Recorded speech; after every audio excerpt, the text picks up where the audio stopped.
आपका closing call में और देखें तो बाजार में जो है गिरावट बढ़ते जा रही है और आज एक्सपायरी का दिन भी है और बहुत सारे ग्लोबल क्यूज और डोमेस्टिक क्यूज अब्जॉर्ब किए जा रहे हैं धीरे धीरे करके। और ऑफ कोर्स एक ट्रंकेटेड वीक भी था ट्रेड का। लेकिन चलिए आज के शो में बात करते हैं कि अगले 90 मिनट कितना एक्शन रहने वाला है और एक एक करके सारे एलिमेंट्स हम आपको बताने वाले हैं। सबसे पहले ऑफ कोर्स बात करेंगे 2-5 पे जो है अहम जो एफएनओ कॉल्स है उस पर भी हमारी नज़र रहेगी। और याद रखिए 2:10 पे क्लोजिंग ट्रेड्स रहेंगे जहां पे हमारे जो गेस्ट्स हैं वो बताने वाले हैं कि कौन से अहम कॉल्स लेंगे, बाई साइड हो या सेल साइड हो, दोनों ही साइड में आपके लिए जो है ओपिनियंस रहेंगे, ऑप्शंस रहेंगे। और 2:40 को बात करें तो ऑप्शंस के चैंपियन खास सेगमेंट रहेगा वायदे बाजार में, कहाँ पे कमाई के मौके ढूंढेंगे हम। मार्केट से 3 बजे रहेगा स्टॉक्स इन न्यूज़ और जहाँ वॉल्यूम बजर्स जो आनंद शुक्ला लेके आने वाले हैं। BTST STBT ट्रेड्स पे भी नज़र रहेगी जहाँ पे फ्राइडे को कौन से अहम कॉल्स रहेंगे उस पर भी इम्पैक्ट रहेगा। और आखिर में 3:20 पे बात करें तो एक खास सेगमेंट रहेगी इवेंट्स टू वॉच जहाँ पे कल की क्या तैयारी है उस पर भी हमारी नज़र रहेगी। लेकिन बाजार की 4 बड़ी बातें उस पर अब हम नज़र डालते हैं कि कहाँ पे जो है बाजार की फोकस है। और ऑफकोर्स सबसे पहले बात करेंगे निफ्टी लगभग 160 अंक गिरकर 24,550 के लेवल्स के पास आ गया है। रिकवरी की अटेम्प्ट हुई थी ज़रूर लेकिन फिर से जो है वो गंवा दिया गया है। निफ्टी बैंक की बात करें तो गिर के अपने 3 मंथ लोज लेवल पे वापस आ चुके हैं और यहाँ पे जो है कुछ सपोर्ट आपको जो है प्राइवेट बैंक्स जिनके वेटेज ज़्यादा है वहाँ से नहीं दिखने मिल रहा है। बात करें तो फार्मा शेयर में जो कमज़ोरी दिखने मिल रही है, अजंता फार्मा, ग्लैंड फार्मा जैसे स्टॉक्स जो है लगभग 2% गिरे हैं और यहाँ पे जो है आप देख रहे हैं सेलिंग चौतरफा देखने मिल रही है। सेगमेंटल वाइज बात करें तो market platform share angel one 3% कमज़ोर है और हमने आपको पहले भी बता दिया था कि जिस तरह वायदे बाजार के आंकड़े कम हो रहे हैं तो इसके कारण भी जो है इम्पैक्ट देखने मिल रहा है। बात करें तो मजबूत फेस्टिव सीजन डिमांड से 2 व्हीलर शेयर दौड़े हैं और ब्रोकिंग अपग्रेड्स भी जो है हमें कुछ काउंटर्स में देखने मिले हैं और थोड़े से कंज्यूमर ड्यूरेबल स्पेस में भी देखें तो अच्छी मोमेंटम आ रही है। तो ये जो है बाजार की बड़ी बातें हैं। कुछ ज़्यादा सपोर्ट जो है नहीं देखने मिल रहा है लेकिन बिग बजर्स की तरफ भी चलते हैं कि कौन से वो स्टॉक्स हैं जिस पे जो हमें फोकस करना होगा। बिग बजर्स की बात करें तो जेफरीज ऑन ऑटो इस पे एक बार नज़र डालते हैं। Hero motor Corp one of the top gainers Nifty index में है और यहाँ पे देखें तो जेफरीज की होल्ड की रेटिंग आई है और लक्ष्य जो है 3,800 से बढ़ा के 5,200 रुपये प्रति शेयर कर दिया गया। ये बहुत बड़ा लक्ष्य जो है अपमूव कराया गया है। वही इंटरग्लोब एविएशन की बात करें तो 4% डिस्काउंट पे जो है उसकी ब्लॉक डील हुई है। ऑलमोस्ट 2.2% इक्विटी एक्सचेंज हैंड्स हुए हैं। आपको भारी गिरावट इसलिए देखने मिल रही है क्योंकि इसका जो ओवरऑल साइज था वो 3.1% का था। अगर डीआईस की जो सोर्सेज बता रहे हैं कि डीआईस की डिमांड कम थी तो उसको जो है साइज को कम किया गया है। वैल्यूएशंस भी थोड़े क्वेश्चनेबल ज़रूर होंगे। एट अ हाई पे प्रमोटर्स बेचे जा रहे हैं और यहाँ पे राकेश कांगवाल ने बिकवाली की थी लगभग 2% स्टेक की। शिल्पा मेडिकेयर की बात करें तो यहाँ पे सऊदी जेवी का नया फार्मा मैन्युफैक्चरिंग प्लांट बनेगा, स्टॉक के लिए बहुत सपोर्टिव है और आप कह सकते हैं विपरीत चल रहा है फार्मा पैक पे भारी गिरावट है लेकिन यहाँ पे देखिए शिल्पा मेडिकेयर 2.5% ऊपर है। फार्मा की बात करें तो बाइकॉन पे भी नज़र रखिएगा। यहाँ पे डायबिटीज़ टाइप 2 के ड्रग की जो है US FDA की ANDA अप्रूवल आ गई है। स्टॉक थोड़ी सी सपोर्टिव ज़रूर था लेकिन अब जो है गिरावट ज़रूर देखने मिल रहा है। और पॉलीकैप की बात करें तो जेफरीज की बाई रेटिंग आई है और यहाँ पे बरकरार है, लक्ष्य 8,180 रुपये का है। लेकिन एक बार BSE पे एक बार नज़र डाल देते हैं। इस पे भी एक बार बहुत इंपॉर्टेंट सर्कुलर आई है और यहाँ पे देखा जाए तो BSE में एक इक्विटी डेरिवेटिव्स की सर्कुलर आई है कि 8 दिसंबर से इंडेक्स और FNO का भी प्री ओपन मार्केट में जो है ट्रेड होने वाला है। अभिषेक किस तरह देख रहे हैं, नई डेवलपमेंट आई है BSE की? शरद काफी अच्छा डेवलपमेंट है। देखिए ये जो प्री ओपन सेशन जब लाया गया था ना कि 9 से 9:15 तक ये प्री ओपन सेशन रहेगा तो उसका मोटिव ये था कि ओपनिंग पर ना बड़े शॉक्स ना लगे। दूसरी चीज ये थी कि थोड़ी ट्रांसपेरेंसी आए और हमें अंदाजा लग जाए कि सप्लाई और डिमांड की स्थिति क्या है। और जो मेजर जो मोटिव था वो ये था कि बेहतर प्राइस डिस्कवरी हो पाए। अब आप देखिए 9 बजे से लेकर 9:08 तक आप ऑर्डर प्लेस कर सकते हैं, मॉडिफाई कर सकते हैं, कैंसिल कर सकते हैं। 9:08 से 9:12 तक अब ये होता क्या है कि ऑर्डर की मैचिंग होती है लेकिन फिर भी आप उसमें चेंजेस कर सकते हैं। लेकिन 9:12 के बाद जो ऑर्डर रह गए आपके अब वो एक्चुअल फिर जाके मतलब आप मान लीजिए कि वो ट्रेड हो रहे हैं अब वो तो अभी तक तो ये कैश में था ही, लेकिन इक्विटी डेरिवेटिव और इंडेक्स में और स्टॉक फ्यूचर्स मिलाने से एक बेहतर प्राइस डिस्कवरी हो पाएगी। और एक्सचेंजेस ने ये काफी बढ़िया ये कदम उठाया है, क्योंकि क्या होता था कि हमें ये नहीं पता चल पाता था, कैश में तो अंदाजा लग जाता था कि किस तरह की ओपनिंग होने वाली है। अब ये वायदा के लिए भी होगा, तो ये कि ये बेहतर कदम निश्चित तौर पर है। और मे भी आगे चल के कुछ और सुधार हो, क्योंकि क्या है कि जो ओपनिंग के शॉक्स होते थे ना, एक टाइम था, आपने भी शायद देखा होगा कि सीधे बाजार खुलता था और प्री ओपन में स्टॉक या तो बहुत ऊपर या फिर बहुत नीचे, लोगों को अंदाजा नहीं लग पाता था कि हमें करना क्या है। तो ये प्री ओपन विंडो बहुत जरूरी थी। और अब देखिए, अब ये एफएनओ के लिए भी, एफएनओ में भी इंडेक्स और स्टॉक डेरिवेटिव के लिए ये कदम लाया गया है। तो बेहतर प्राइस डिस्कवरी होगी, बेहतर क्लैरिटी, और हम कह सकते हैं कि ट्रांसपेरेंसी आएगी ट्रेड्स में। तो निश्चित तौर पर एक बढ़िया कदम है ये एक्सचेंज की तरफ से।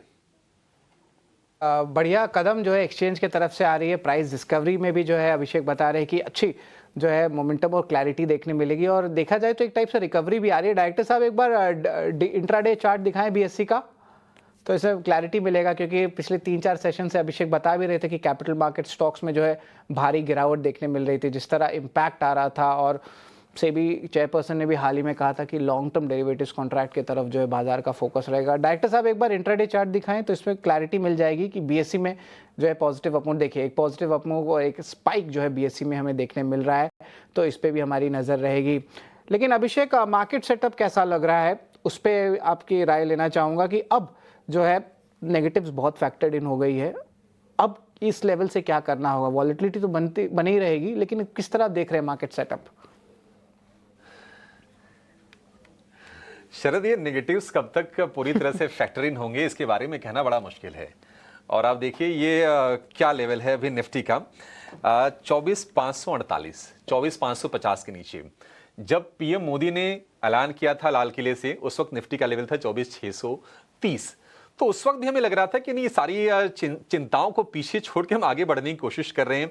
उसके बाद जीएसटी की बातचीत हुई, हमने बाजार में ताबड़तोड़ कुछ सेशन की अच्छी तेजी देखी, लेकिन दिक्कत यह है कि बाजार ऊपरी स्तरों पर टिक नहीं रहा है।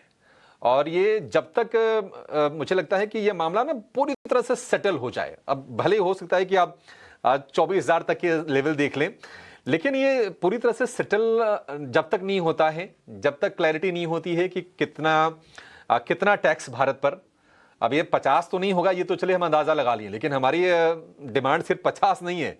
हम तो ये बोल रहे थे कि नहीं, जब ये खबर आई थी कि डोनाल्ड ट्रंप ने कहा था, आपको याद होगा शरद, कि इंडोनेशिया की तर्ज पर भी भारत के साथ भी टैरिफ वाली डील होगी, तो 19% इंडोनेशिया पे लगा, तो हम मान के चल रहे थे कि 19% या उससे नीचे के।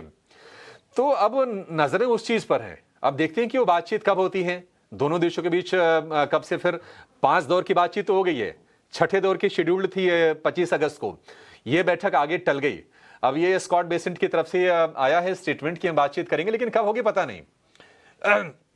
बहुत बड़ा मसला मतलब नहीं है वैसे, बट ये कि आप जब ग्लोबल वर्ल्ड में जीते हैं, आप जब एक वैसी इकोनॉमी बनने की एस्पिरेशन रखते हैं कि आप मैन्युफैक्चरिंग हब बनना चाहते हैं दुनिया की, और उसको वेटेज दिया जाता है तमाम स्टेक होल्डर्स की तरफ से, एफआईज की तरफ से, रेटिंग एजेंसीज की तरफ से, तो उसको एक झटका जरूर है कि फिर आपको ना बड़े बाजार तलाशने पड़ेंगे। अगर अमेरिका के साथ अगर रिश्ते आपके खटाई पड़ते हैं अगर ट्रेड को लेकर, हालांकि हमें उम्मीद है कि आगे वो ठीक हो जाएगी, लेकिन ये थोड़ी चिंता तो है, और यही चिंता हम देखने की परेशान कर रही है। निफ्टी बैंक आप देखिए अप्रैल के बाद के सबसे निचले स्तर पर है, मई जून जुलाई अगस्त, मतलब 4-4.5 महीने के निचले स्तर पर आपको ये निफ्टी बैंक दिखाई दे रहा है, और कोई राहत नहीं है। मतलब 54,000 के ऊपर के हम स्तर देख रहे थे, अभी फिर से थोड़ी देर पहले हम देख रहे थे कि 54,000 के नीचे है, तो एक तनाव तो है, और 54,000 के आसपास ये बेस है। निफ्टी की बात करें, आज एक्सपायरी है शरद जरूर, लेकिन अभी जो है ना एक बड़ा नैरो रेंज लग रहा है 100 पॉइंट की। हो सकता है कि आपने एक्सपायरी अभी इसी लेवल के आसपास ये 24,500 से 24,600, मुझे लगता नहीं कि इसके इतर एक्सपायरी होने वाले, 24,500 से 600 बीच में एक्सपायरी हो जाएगी, क्योंकि 24,500 पर निफ्टी के लिए बड़ा अच्छा सपोर्ट है।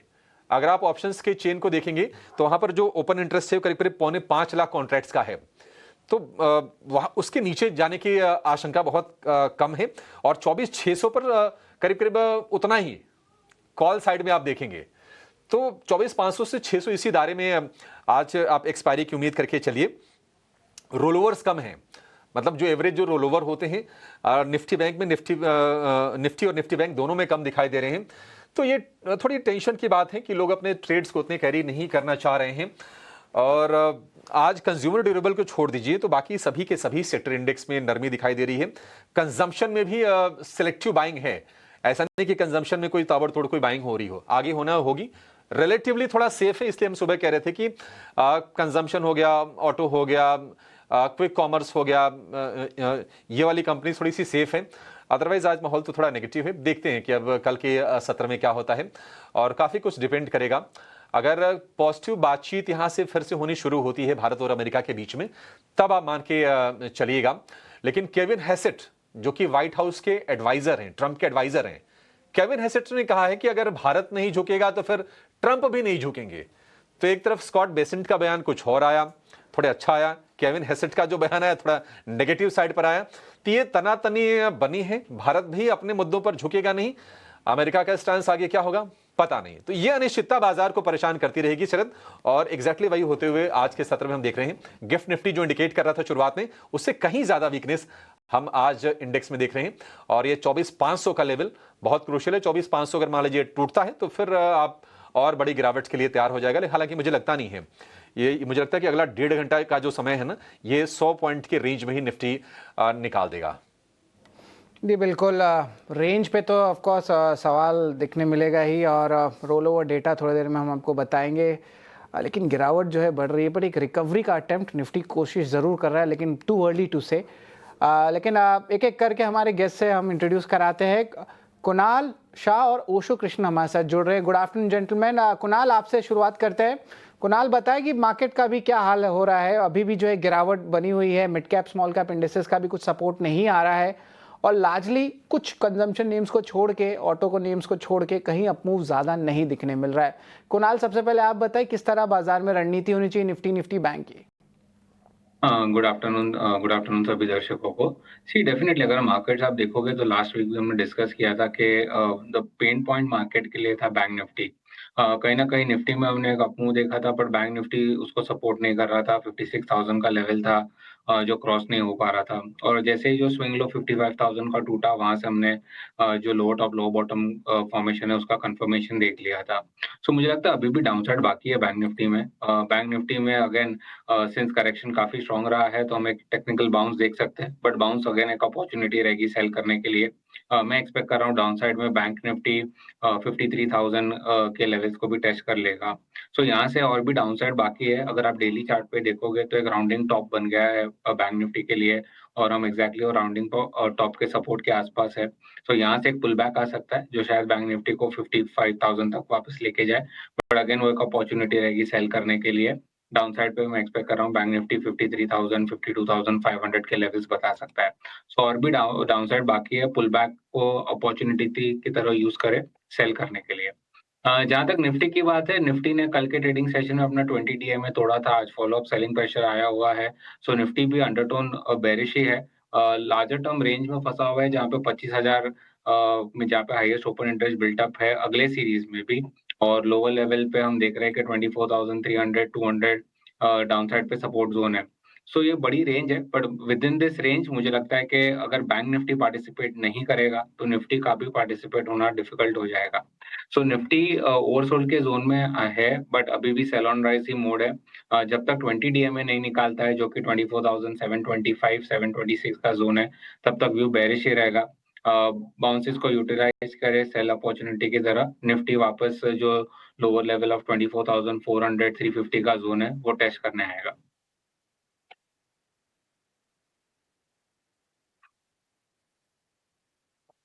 ये आपके लिए इंडेक्स पर रणनीति हो गई। लेकिन चलिए अब ये जान लेते हैं कि अगर आपको शेयरों में मौके खोजने हैं, क्लोजिंग शो में आपके लिए मौके कहां पर बनेंगे। हो सकता है कि ये कुछ शेयर आपके लिए कल भी काम आ जाएं। तो पहले लेकर आएंगे क्लोजिंग ट्रेड, उसके बाद एक एक करके शो में आगे बढ़ेंगे फिर से।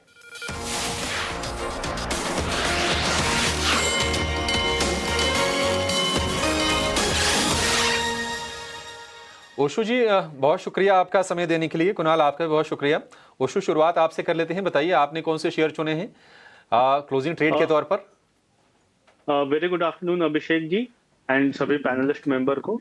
कि अभी भी मार्केट में नो डाउट मुझे अभी थोड़ा सा आउटलुक नेगेटिव टर्न अराउंड होते हुए दिखाई दे रहा है, बट जो दो स्टॉक स्पेसिफिक एक्शन है दोनों में एक अच्छा जी ट्रैक्शन बना हुआ है। सबसे पहला बाई का रिकमेंडेशन है ब्लू स्टार में। ब्लू स्टार में अगर हम देखें तो काफी स्ट्रॉन्ग पैटर्न फॉर्मेशन हुआ था, फ्लैग कप एंड हैंडल का फॉर्मेशन हुआ था, एंड लास्ट पूरे वीक ये कंसोलिडेट किया है एंड आज वापस से अपने नेकलाइन को रीटेस्ट करके एक स्ट्रॉन्ग बाउंस देखने को मिल रहा है। तो ब्लू स्टार में करंट लेवल्स पे एक अच्छी अपॉर्चुनिटी है एक्यूमुलेट करने के काउंटर्स को, तो करंट लेवल्स पे बाई करें। इसका जो बुलिश गैप है उसका स्टॉप लॉस मेंटेन करना है, 1840 का स्टॉप लॉस है, एंड हायर लेवल्स पे मुझे लगता है 1965 का शॉर्ट टर्म में टारगेट देखने को मिल सकते हैं। सेकेंड काउंटर है मेदांता, जो कि ग्लोबल हेल्थ से भी जाना जाता है। तो मेदांता में भी एक अच्छा सेक्युलर अप ट्रेंड मेंटेन्ड है एंड अभी भी काउंटर अपने सारे ही शॉर्ट टर्म मूविंग एवरेज के ऊपर होवर कर रहा है। तो करंट मार्केट सिचुएशन में भी आउट परफॉर्मेंस शोकेस कर रहा है एंड मुझे लगता है यहाँ पे एक अच्छी अपॉर्चुनिटी है काउंटर को एक्यूमुलेट करने की। सो 1400 1410 के आसपास काउंटर होवर कर रहा है, बाई की सलाह है। 1370 का स्टॉप लॉस मेंटेन करें एंड अप्रोक्सीमेटली 1455 का शॉर्ट टर्म या इमीडिएट टर्म्स में टारगेट देखने को मिल सकता ठीक है। ब्लू स्टार और ग्लोबल हेल्थ, ये दो शेयर, ग्लोबल हेल्थ यानी कि मेदांता, ग्लोबल हेल्थ को लेकर बुलिश हैं कुणाल।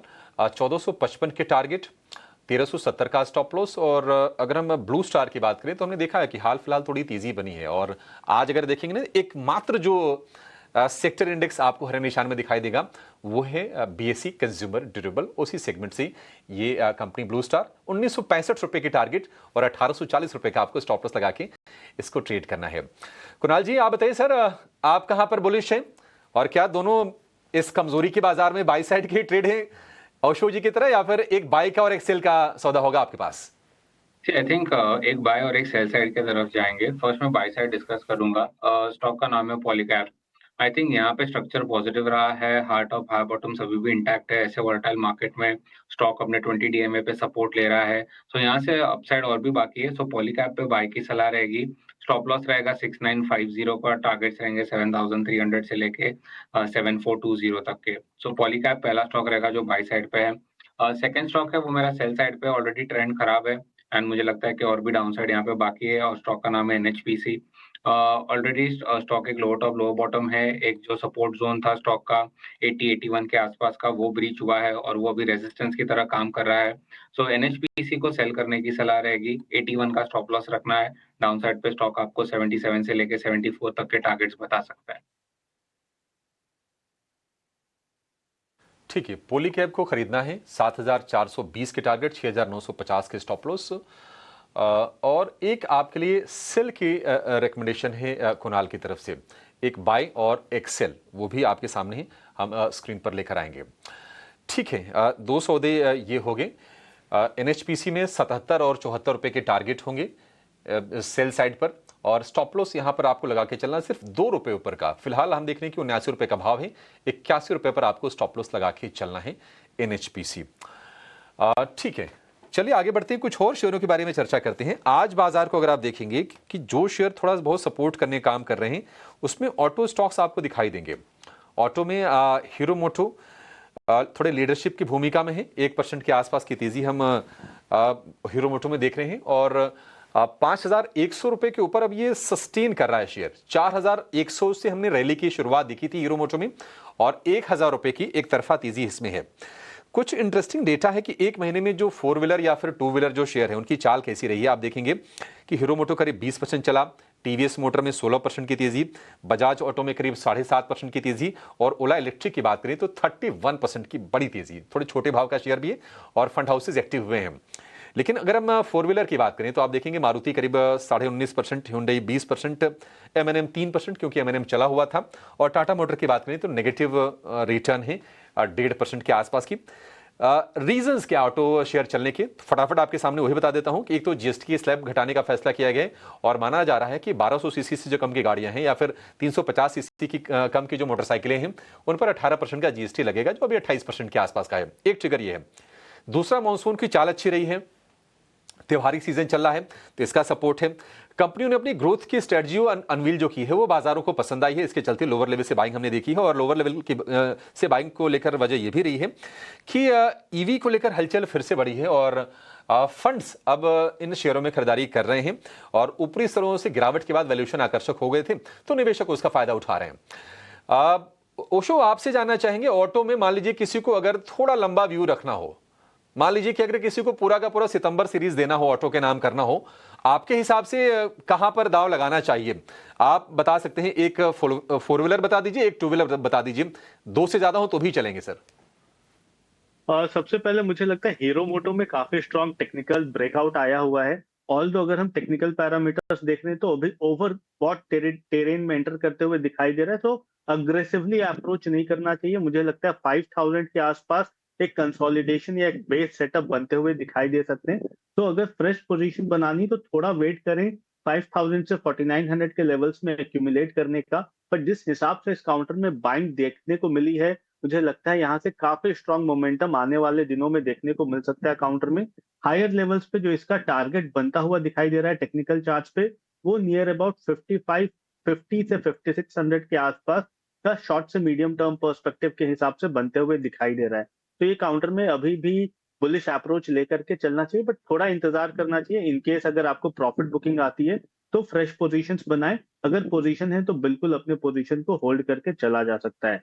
एंड अगर टू व्हीलर्स में देखें तो मुझे एमएनएम में काफी स्ट्रॉन्ग मोमेंटम या काफी स्ट्रॉन्ग टेक्निकल स्ट्रक्चर देखने को मिल रहा है, बिकॉज यहाँ पे एक काफी लंबे दिनों का कंसोलिडेशन ब्रेकआउट हुआ है एमएनएम में। एंड हायर लेवल्स पे अगर हम देखें तो नियरली 3600 का इमीडिएट शॉर्ट टर्म में टारगेट देखने को मिल रहे हैं। तो मंथ ऑन मंथ चार्ट पे काफी स्ट्रॉन्ग ब्रेकआउट है। एंड वहां से 3100 3200 के आसपास ब्रेकआउट आया था।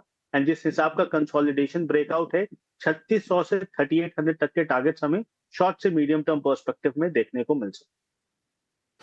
जी बिल्कुल, ऑटो स्पेस पे तो ऑफ कोर्स देखें कुछ कुछ एरियाज में अच्छी मोमेंटम देखने मिल रही है और कहीं पे जो है ऑफ कोर्स अभी भी वेट कर रहे हैं कि जीएसटी रिडक्शन का बेनिफिट्स होगा कि नहीं। डोमेस्टिक ऑटो क्यूज तो हैं, लेकिन ग्लोबल क्यूज पे भी नज़र रखते हैं क्योंकि BYD और टेस्ला अपने शोरूम्स इंडिया में भी खोल रहे हैं। लेकिन अगर BYD और टेस्ला को कंपेयर करें तो टेस्ला के शेयर्स जो है आप कह सकते हैं सेल्स माफ़ करेगा यूरोप मार्केट में उसमें 40% की गिरावट देखने मिली है।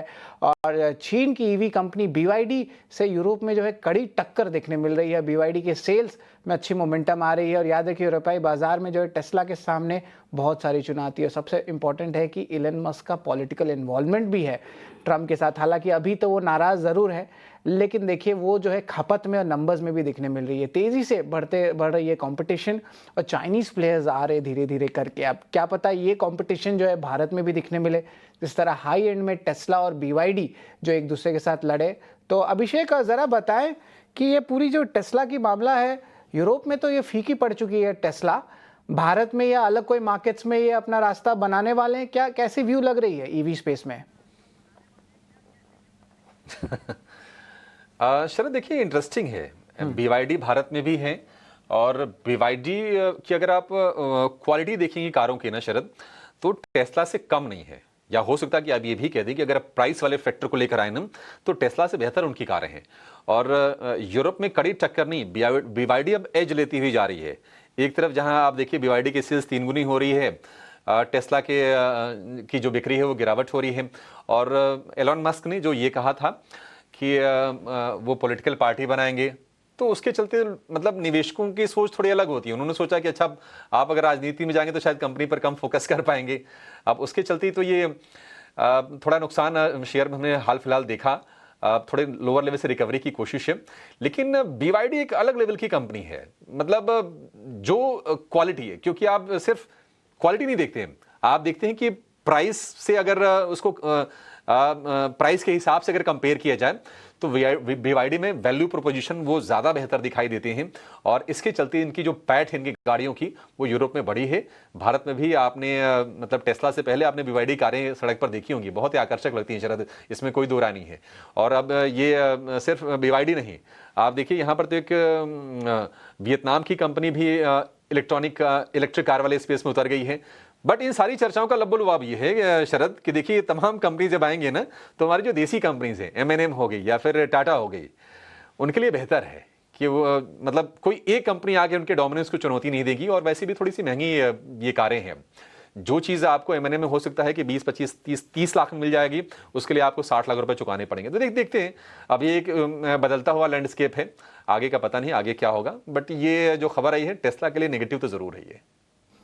जी बिल्कुल, टेस्ला के लिए नेगेटिव ज़रूर है, और हमने भी जो है ऑटो स्पेस पे जो है अच्छी डिस्कशन की है ऑटो से। लेकिन मूव करते एविएशन के तरफ, और मेरा नज़र इंटरग्लोब एविएशन पे आया है।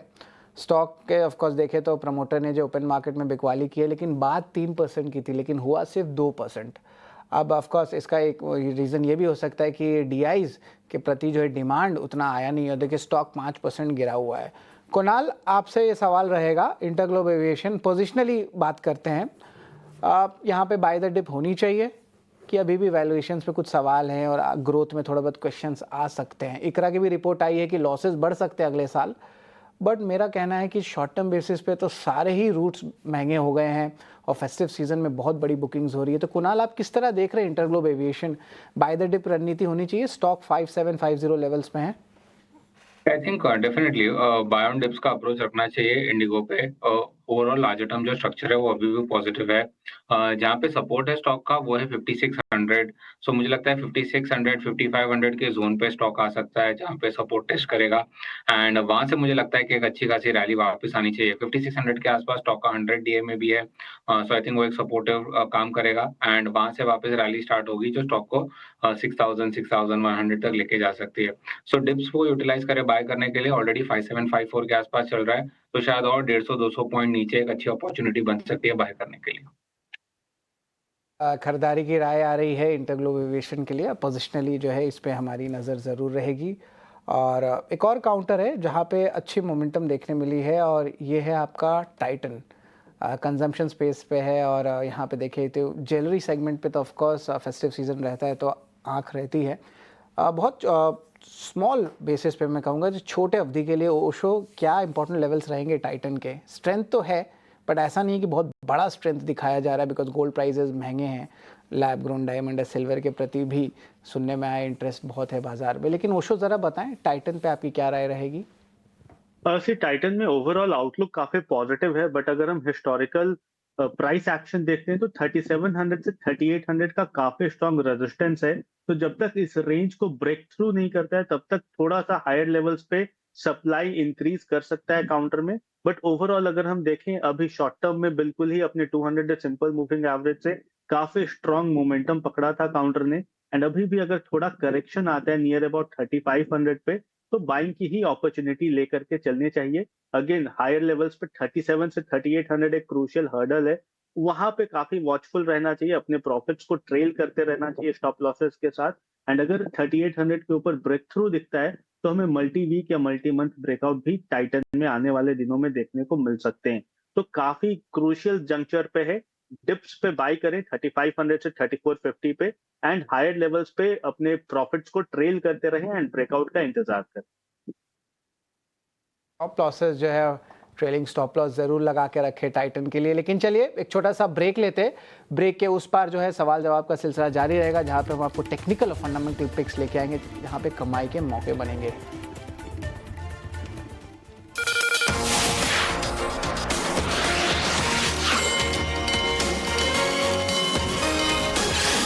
तीनों स्वदेश पर, और आप देख रहे हैं क्लोजिंग कॉल।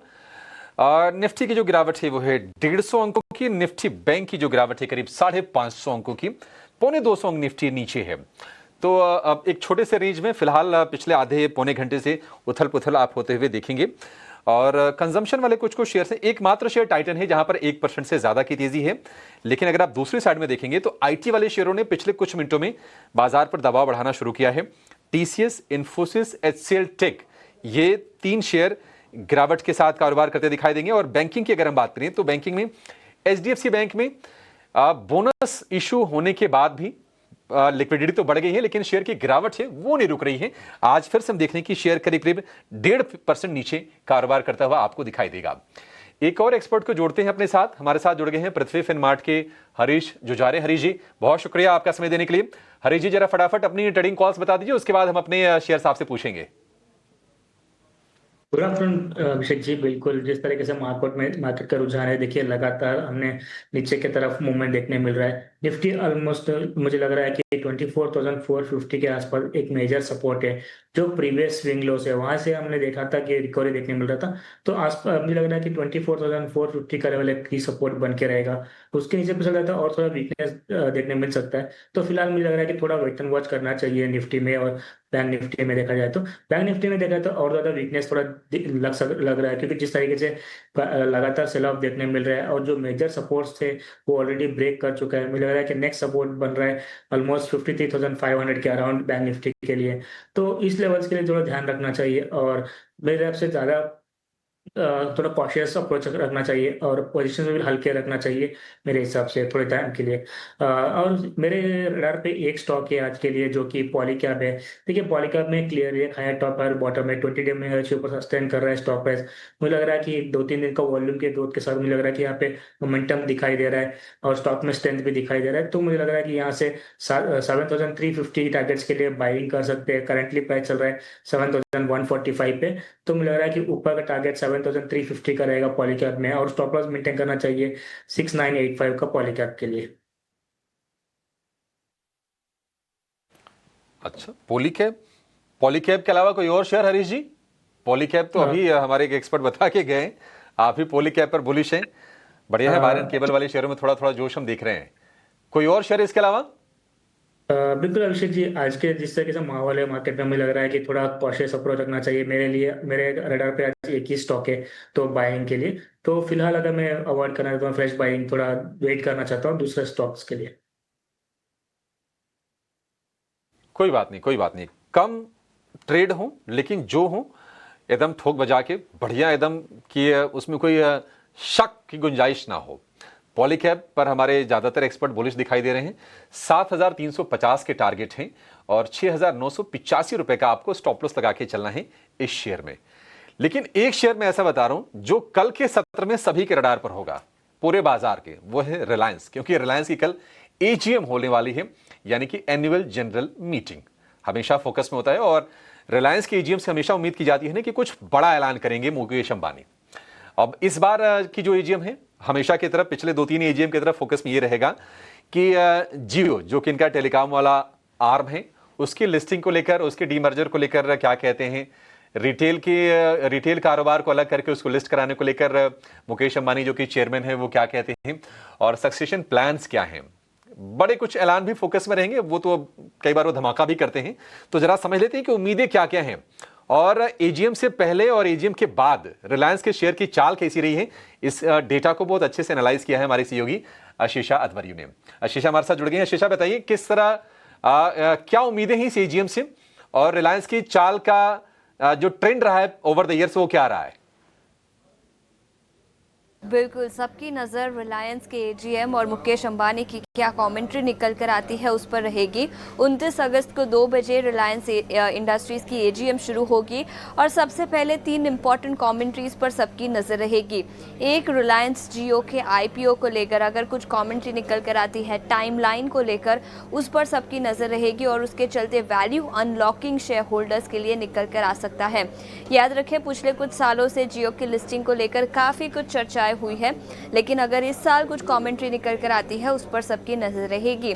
इसके अलावा एआई रिलेटेड कुछ इन्वेस्टमेंट के कंपनी के प्लान्स और रिटेल और एफएमसीजी सेगमेंट में कंपनी किस तरह से एक्सपैंड करना चाहती है अपना फुटप्रिंट, उस पर क्या कुछ कमेंट्री आएगी, उस पर भी सबकी नजर रहेगी।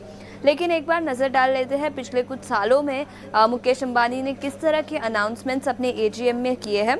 सबसे पहले 2019 में याद रखें अरामको का बड़ा इन्वेस्टमेंट कंपनी ने अनाउंस किया था और जियो फाइबर का कमर्शियल लॉन्च भी 2019 में ही किया था। याद रखें, इस साल जब ये अनाउंसमेंट हुई थी, स्टॉक में एजीएम के दिन करीब 10% की तेजी यहाँ पर दिखी थी। 2020 में गूगल का इन्वेस्टमेंट अनाउंस किया, 5G सोल्यूशन कंपनी ने डेवलप किया। इसके बाद 2023 में याद रखिए 5 साल का सक्सेशन प्लानिंग कंपनी ने अनाउंस किया और जियो फाइबर का कमर्शियल लॉन्च भी किया गया था। लेकिन पिछले साल की बात करें तो याद रखें एक बड़ा अनाउंसमेंट था शेयर होल्डर्स के लिए और ये एक बोनस इश्यू को लेकर था। याद रखें 1:1 का बोनस इश्यू पिछले साल मुकेश अंबानी ने एजीएम में किया था और इसी के साथ उन्होंने कहा था कि जियो के एबिटा और रेवेन्यू रेवेन्यू को कंपनी डबल करना चाहती है अगले 3 से 4 साल में। तो काफ़ी कुछ इंपॉर्टेंट कमेंट्री हमेशा से ही रिलायंस के एजीएम में निकल कर आती हुई है।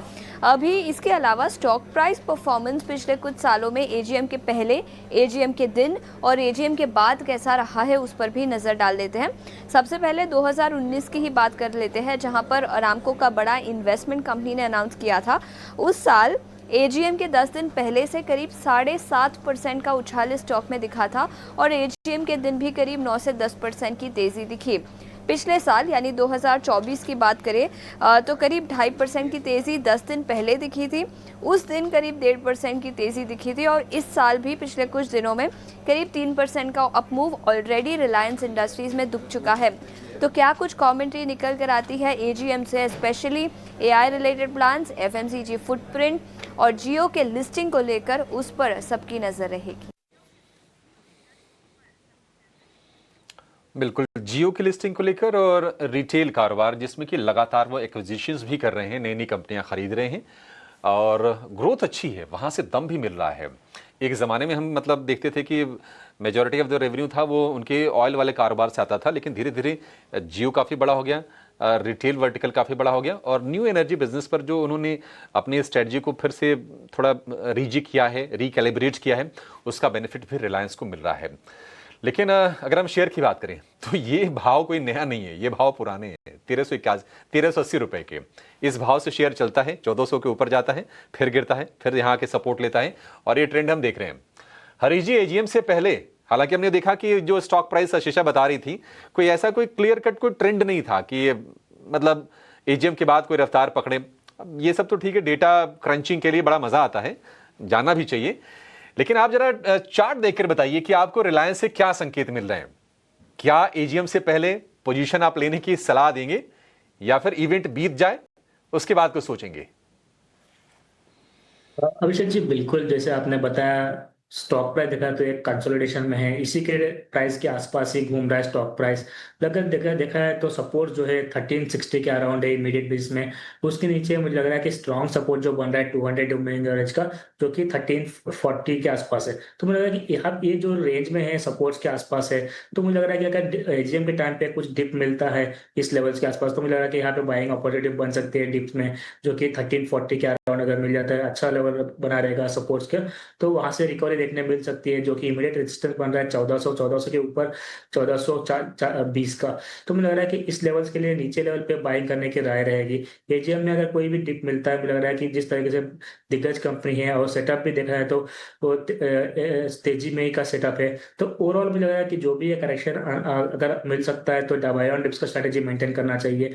1314 के आसपास, 1340 के आसपास मेरा बाय रिकमेंडेशन रहेगा रिलायंस में। ठीक है, रिलायंस को लेकर ये व्यू हो गया, लेकिन आईटी में देखिए कमजोरी बढ़ रही है और हमारे टिकर टीम बहुत ही मुस्तैद है। लगातार आपको जो भी बाजार से अपडेट चाहिए आपको नीचे वाले हिस्से पर मिलते रहेंगे, वो चाहे इंडेक्स को लेकर हो या स्टॉक को लेकर हो या फिर मार्केट के किसी ट्रेंड को लेकर हो, और दिन भर हम हाईलाइट्स भी आपको दिखाते रहते हैं कि बाजार में हो क्या रहा है। और इस वक्त आप देखेंगे आईटी इंडेक्स में फिर से थोड़ी कमजोरी बढ़ी है, 475 अंकों की गिरावट। और आईटी की भी कहानी यही है, 35,000 के 35,000। बीच में कुछ दिन तेजी आई थी, लेकिन फिर से हम देख रहे हैं कि दबाव बढ़ रहा है और 470 अंकों की गिरावट हम आईटी में देख रहे हैं। निफ्टी बैंक में जो गिरावट है 570 अंकों की, और निफ्टी ऑलमोस्ट दिन के निचले स्तर पर ही है अब तो, 24,526 पर आपको दिखाई देगा, 185 अंकों की गिरावट के साथ। और एडवांस डिक्लाइन का रेशियो 1:2 का है। एक शेयर चल रहे हैं तो 2 शेयर में आज हमें गिरावट देखने को मिल रही है। चलिए, इसी के साथ एक छोटे से ब्रेक का समय हो गया है। ब्रेक के बाद जब लौटेंगे तो एक ऑप्शन का भी ट्रेड आपको बताएंगे और कुछ अच्छी इंटरेस्टिंग खबरें और कुछ बढ़िया ट्रेड्स अपने एक्सपर्ट से हम जानेंगे। आप बने रहिए हमारे साथ। स्वागत है आपका क्लोजिंग कॉल में। और गिरावट जो है बढ़ते जा रही है, 54,000 लेवल्स के नीचे निफ्टी बैंक आ गया। निफ्टी की भी बात करें तो 24,500 के लेवल्स के पास है और इसके नीचे भी थोड़ी देर के लिए फिसला था, बट अभी जो है थोड़ी सी मोमेंटम ला रहा है, लेकिन फ्री फॉल पे है।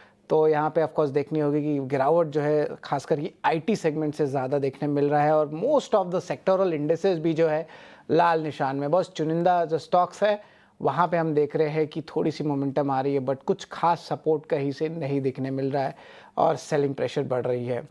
लेकिन न्यूज़ एक इम्पॉर्टेंट न्यूज़ फ्लो और है, और याद रखिए सी प्लेन के ऊपर एक एक्सक्लूसिव जो है लिंक हम आपको पहुंचा रहे हैं। और सी प्लेन की अगर बात करें तो अगर आप पोर्ट ब्लेयर में है, केरला में है, और आपको छोटे छोटे व्यू प्लेसेस में जाने हैं, छोटे सीटर वाले प्लेन्स चाहिए, तो उसके लिए उड़ान स्कीम पे कुछ एक नया अनाउंसमेंट आया है, और उसी बेसिस पे लेके सरकार ने जो है सी प्लेन सेवाएं दोबारा शुरू करने की योजना बना रहे हैं। इस एक्सक्लूसिव खबर के साथ हमारे सहयोगी समीर दीक्षित जुड़ रहे हैं। समीर, बताएं सी प्लेन्स को लेके क्या एक्सक्लूसिव है? लगभग 5 साल बाद एविएशन मंत्रालय एक बार फिर कोशिश कर रहा है भारत में सी प्लेन ऑपरेशंस के संचालन को लेकर के, और इसी दिशा में एविएशन मंत्री राममोहन नायडू ने अनाउंस भी किया है कि संभवतः अक्टूबर में इसी साल 2 ऑपरेटर्स ऐसे हैं जो कि सी प्लेन भारत में लाएंगे और उसके बाद उसका कमर्शियल ऑपरेशन स्टार्ट करेंगे। सूत्र ये बता रहे हैं कि स्पाइसजेट का जो सी प्लेन आर्म है या जो डिवीजन है, जो sky hop aviation private limited के नाम से है, संभवतः ये पहला प्लेयर होगा जो सी प्लेन ऑपरेशन स्टार्ट करेगा। स्पाइसजेट के पास पहले ही देश के 20 रूट में सी प्लेन ऑपरेट करने के राइट्स मौजूद हैं, और पहला रूट संभवतः आंध्र प्रदेश का होगा।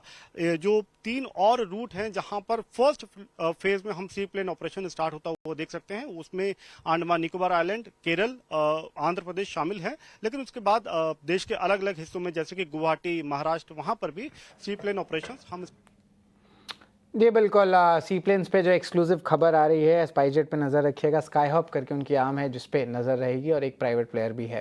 लेकिन चलिए निफ्टी में बात करें तो गिरावट बढ़ते जा रही है। ऑलमोस्ट 36 स्टॉक्स जो है लाल निशान में आ गए हैं। अगर आप 50 स्टॉक्स के बारे में बात करें, और 24,500 के नीचे आ गया, 200 पॉइंट की जो है भारी गिरावट आ रही है। डायरेक्टर साहब, एक बार निफ्टी लूजर्स को एक बार लेके आते हैं स्क्रीन पे। यहाँ पे देखें तो और ज़्यादा जो है गिरावट देखने मिल रहा है, 200 पॉइंट की गिरावट आ गई है। निफ्टी के टॉप लूजर्स को एक बार फायर करें तो पता चलेगा कि कहाँ पे जो है गिरावट ज़्यादातर देखने मिल रहा है। और आपके स्क्रीन में देखिए श्रीराम फाइनेंस 3.5% डाउन है, HCL टेक, इन्फोसिस और TCS, 3 बड़े IT कंपनी में जो भारी गिरावट देखने मिले। तो IT में सेलिंग बढ़ गई है। हालांकि पावर ग्रिड और जियो फाइनेंशियल सर्विसेज में भी देखें तो 1.5% से ज़्यादा की गिरावट आई है। कोई भी सेक्टर अब सपोर्ट नहीं कर रहा है, और इसका कारण जो है सेलिंग प्रेशर ज़्यादा बढ़ते जा रही है। हरीश, एक बार बाजार पे एक बार चेक लेंगे, और आज ऑफ कोर्स आखिरी दिन भी है मंथली एक्सपायरी का, और वॉलेटाइल काउंटर्स हो गए हैं। ज़रा बताएं IT स्पेस में जो है यहाँ पे फ्रेश शॉट्स लेने चाहिए कि कोई पोजिशनली एक बाई कर सकते हैं कॉन्ट्रा का? हरीश, IT स्पेस पे एक बार नज़र डालें, निफ्टी IT इंडेक्स पे नज़र डालें। यहाँ पे गिरावट हर जगह दिख रही है। HCL tech, Infosys, TCS, Oracle, Mphasis, Persistent, even mid cap IT space, सब में जो है गिरावट देखने मिल रही है। हरीश, किस तरह देख रहे हैं IT स्पेस को आप? बिल्कुल शरद जी, जिस तरह का देखिए IT में प्रेशर बन रहा है सडनली देखा जाए तो लास्ट 2-3 दिन में उनसे थोड़ा रैली देखने मिला था, वहां से फिजल आउट होते हुए वापस निफ्टी IT में भी, इंडेक्स में भी देखा जाए तो लगातार सेलिंग देखने मिल रहा है। और मेजरली देखा जाए तो HCL टेक वगैरह ज्यादा प्रेशर देखने मिल रहा है वहां से। मुझे लग रहा है कि HCL टेक जो है एक ब्रेकडाउन दिया है स्टॉक प्राइस। मुझे लग रहा है कि यहाँ पे और भी गिरावट देखने मिल सकता है HCL टेक्नोलॉजीज में। जो सपोर्ट बन रहा है, मुझे लग रहा है कि 1440 के नीचे और वीकनेस बढ़ सकता है HCL टेक में।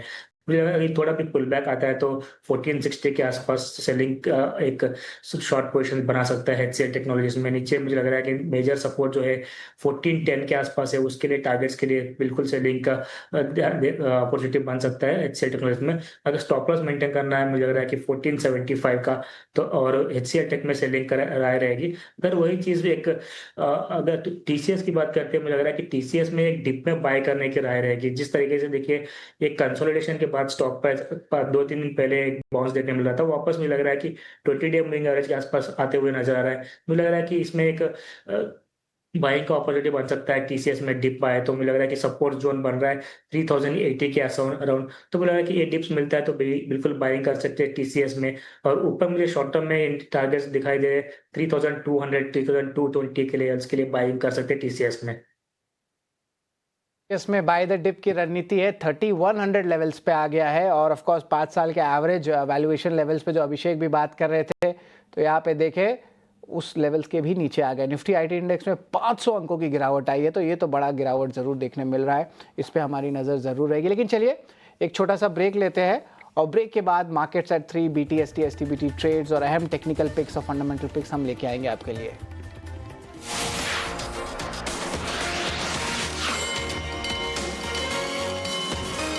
थे क्लोजिंग कॉल में निफ्टी बैंक के दिन के निचले स्तर के करीब 53,000 850 के आसपास 600 अंकों की गिरावट तो हमने देखा था कि मंगलवार को यानी कि परसों के सत्र में करीब करीब 700 अंकों की गिरावट थी और आज फिर से 600 अंकों की गिरावट। निफ्टी बैंक तो बेयर्स के ग्रिप से बाहर आ ही नहीं पा रहा, दिक्कत ये है। और आज निफ्टी के साथ साथ हम देख रहे हैं कि जो थोड़ा छोटा भाई है आप कह लीजिए निफ्टी आईटी, वहां पर भी गिरावट है और कोफोर्ज को छोड़ दीजिए तो बाकी सारे के सारे स्टॉक्स गिरावट के साथ कारोबार कर रहे हैं। निफ्टी बैंक में सभी के सभी नहीं, एक्सिस बैंक थोड़ा सा ऊपर है 0.02%। तो एक शेयर निफ्टी बैंक में भी ऊपर है, एक शेयर निफ्टी आईटी में ऊपर है। एक बार जरा वेटेज वाला जो वो खेल है ना, जरा उसको सामने लेकर आइए कि अकेले आप देखेंगे तो निफ्टी और निफ्टी में बैंक और फाइनेंशियल सर्विसेज इनका जो कंट्रीब्यूशन है करीब करीब वो 38% के आसपास का है, 10% के आसपास का आईटी है। और अगर दोनों ही नीचे रहेंगे अगर तो फिर बाजार ऊपर जाएगा नहीं, ये बात बिल्कुल तय मान के चलिए। आप ये देखिए सारे के सारे ये गिरावट वाले आंकड़े आपके सामने हैं। पीएनबी 101 रुपए के आसपास है, एचडीएफसी बैंक 950 रुपए के करीब है, गिरावट वहां पर भी है। आईसीसी बैंक का शेयर भी कमजोर है, तो ये थोड़ी दिक्कत की बात है। हरीश जी, निफ्टी बैंक में आप क्या लेवल देख रहे हैं? और अगर आप ऑप्शंस वगैरह भी चेक करते हैं सर तो जरा बताइए, कोई पुट खरीद के ही जाएं, कम से कम हेजिंग कर लें, थोड़ा सेफ रहें बाजार में? बिल्कुल अभिषेक जी, देखा है तो जैसे इसके पहले डिस्कस किया था हमने, निफ्टी बैंक में क्लियरली एक ब्रेकडाउन देखने मिल रहा था और उसके बाद मुझे लग रहा है कि इसका वीकनेस लगातार बढ़ रहा है। तो मेजर सपोर्ट जो है 53,500 के आसपास है। मुझे लग रहा है कि सपोर्ट्स वहां तक मुझे लग रहा है कि बिल्कुल वीकनेस देखने मिल सकता है और 300 पॉइंट्स यहाँ से देखने मिल सकता है। मुझे लग रहा है कि किसी अगर ऑप्शंस में ट्रेड करना है तो बिल्कुल मुझे लग रहा है कि ऑप्शंस में भी एक रणनीति बन सकती है। जिस तरीके से बैंक निफ्टी में बिल्कुल गिरावट देखने को मिल रहा है, मुझे लग रहा है कि 53,000 के नीचे जो भी पुट है तो खरीद के चल सकते हैं। 53,500 का पुट भी जिस तरह अभी करंट लेवल्स पे देखा जाए तो सितंबर का महीने का लेना पड़ेगा, क्योंकि आज का आज एक्सपायरी है जहां थोड़ा बहुत वॉलेटिलिटी मिल सकती है। मुझे लग रहा है कि अगले हफ्ते अगले महीने का मुझे लग रहा है कि 53,500 का पुट थोड़ा महंगा चल रहा है, तो उसके चलते थोड़ा अवॉइड कर सकते हैं, क्योंकि already stock price continuous dip देखने मिल रहा है। मुझे लग रहा है कि थोड़ा अवॉइड कर सकते हैं, तो थोड़ा वेट एंड वॉच करें। थोड़ा नीचे लेवल पे मुझे लग रहा है कि बिल्कुल बाइंग के लिए अपॉर्चुनिटी मिल सकती है। तो मुझे लग रहा है कि फिलहाल के लिए थोड़ा अवॉइड करना चाहिए एक्सपायरी के सामने देखते हुए। ठीक है, बाइंग नहीं करनी है, अगर आपको खरीदना ही है तो अब तो ये सीरीज तो खत्म हो गई। अगली ही सीरीज यानी कि सितंबर सीरीज में 53,500 के पुट खरीद के आप चलिए, थोड़ा सेफ्टी नेट देगा। लेकिन बहुत परेशान किया है निफ्टी बैंक ने। आप देखिए 53,800 के आसपास से डे लो पर, और निफ्टी अगेन 24,500 के नीचे 225 अंकों की गिरावट आपको देखने को मिलेगी। और आज निफ्टी के गिरावट के पीछे जो विलेन बन रहे हैं ना, वो सारे के सारे बड़े स्टॉक्स हैं। रिलायंस तो आपको आज के सत्र में कमजोर दिखेगा ही दिखेगा, हालांकि लोअर लेवल से थोड़ी संभलने की कोशिश कर रहा है शेयर ये, लेकिन 1380 रुपए के प्राइस है। इंडेक्स के कुछ और अगर हम हेवी वेट्स की बात करें तो आप देखिए एचडीएफसी बैंक करीब करीब 2.25% नीचे ये शेयर है। टीसीएस इन्फोसिस एक बड़ा वेट रखते हैं, इन्फोसिस का करीब 4% के आसपास का होगा, टीसीएस का 3.5% के आसपास का होगा। ये दोनों के दोनों शेयर आज गिरावट के शिकार हो रहे हैं। और क्रैक कंजम्पशन में भी ऐसा नहीं कि कंजम्पशन में सारे के सारे शेयर चल रहे हैं, अगर चल रहे होते तो फिर इंडेक्स ऊपर होता है। लेकिन आप देखिए इटर्नल करीब 1.5% नीचे, टाटा कंज्यूमर करीब 1.5% नीचे, जियो फाइनेंस रिलायंस ग्रुप की ही कंपनी, जियो फाइनेंस में हम कमजोरी देख रहे हैं करीब 1.5% के आसपास की। एनर्जी वाले खेमे में भी आज हम नरमी देख रहे हैं। पावर ग्रिड कमजोर है, सीएससी कमजोर है। सीएससी तो खैर एफएनओ से बाहर जा रहा है, हो सकता है कि एक ये भी वजह हो, थोड़ी सी पोजीशंस की अनवाइंडिंग हो रही होगी। इंडिगो में करीब 5% के आसपास की गिरावट हो गई है। इसके अलावा जो मार्केट से रिलेटेड जो शेयर्स हैं आप देखेंगे उसमें एंजल वन कमजोर है करीब करीब 4.25% के आसपास की, तो इसमें गिरावट थम नहीं रही है। एसजेवीएन अगेन ये शेयर एफएनओ से बाहर जाएगा, आज इसका लास्ट डे है। एसजेवीएन में आपको करीब 3% के आसपास की गिरावट देखने को मिलेगी। तो माहौल खराब है। वायदा में सिर्फ 2 शेयर हैं जहां पर तेजी है, और दोनों के दोनों वो हैं ज्वेलरी स्टॉक्स, टाइटन और कल्याण ज्वेलर्स। इसमें आपको तेजी दिखेगी, अदरवाइज कमजोर है। हरीश जी ने आई थिंक आपने ब्लू स्टार का नाम लिया था, हरीश जी ब्लू स्टार बताया था आपने। आज हम देख रहे हैं कि वोल्टास में भी तेजी है। वोल्टास करीब करीब 1% ऊपर आपको कारोबार करता हुआ दिखाई देगा। लेकिन बाजार में जो टेक्सचर है वो क्लियरली विजिबली आपको दिखेगा कि आज वो फिर से बेयर से गिरफ्त तगड़ी हो रही है और जिन लेवल्स को हम छोड़ के ऊपर बढ़े हैं, यानी कि 24,347 के आसपास तक निफ्टी फिसला था, वहां से हमने जर्नी तय की थी करीब 700 पॉइंट से भी ज्यादा की, 750 पॉइंट के आसपास की, लेकिन वो सारी की सारी तेजी जो है रिवर्स हो गई और फिर से हम 24,500 के एक क्रूशियल लेवल को ब्रेक करके आज देखना ये क्लोजिंग क्या होती है। क्लोजिंग बड़ी इंपॉर्टेंट होने वाली है बाजार की। 24,500 के ऊपर की अगर क्लोजिंग होगी थोड़ी सी राहत समझिएगा, लेकिन अगर उसके नीचे गया तो फिर ये मामला काफी वीक होने जा रहा है।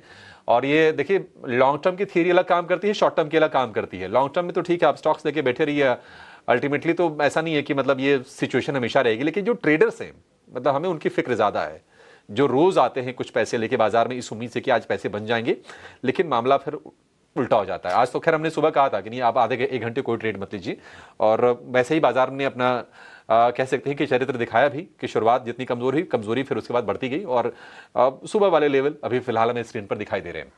लक्ष्मीकांत शुक्ला हमारे साथ जुड़ गए हैं कुछ अच्छे ट्रेडिंग आइडियाज के साथ, कुछ बेटर इंसाइट्स के साथ। यस सिक्योरिटी से हैं लक्ष्मीकांत जी, बहुत शुक्रिया आज आपका समय देने के लिए और हमारे साथ इस शो में जुड़ने के लिए।